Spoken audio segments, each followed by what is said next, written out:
বাবা হিসেবে আমার কাছে তো এটা আমার জীবনের একটা অনন্য অর্জন, এবং আমার মেয়ের শিক্ষা জীবনেরও এক সে বিরল ঘটনা সৃষ্টি করছে। হ্যাঁ, আমি আমার মেয়ের এই অর্জনের জন্য আমি এবং আমার সহধর্মিণী এবং আমার পরিবারের সকল সদস্যরা গর্বিত এবং আনন্দিত। হ্যাঁ, খুবই উচ্ছ্বসিত আমরা। সে 57 বেচে LLB-তে অনার্স করছে স্ট্যামফোর্ড ইউনিভার্সিটিতে।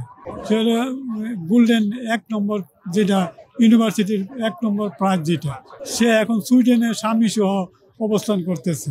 মেয়ের সাফল্যে খুবই আনন্দিত, মানে আনন্দ প্রকাশের ভাষা নাই।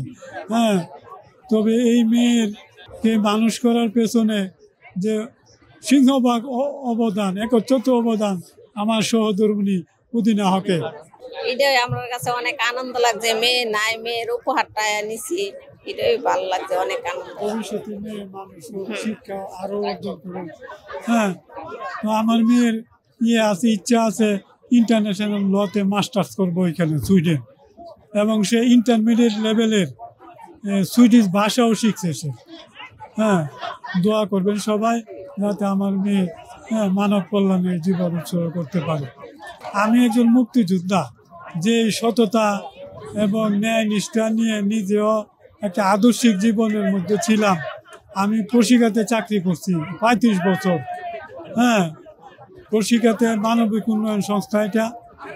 আমি আমার মেয়ের এই সাফল্যের জন্য প্রশিকা কর্তৃপক্ষের আমি ধন্যবাদ জানাই, কারণ আমি 35 বছর চাকরি করছি প্রশিকা ডিপার্টমেন্টে।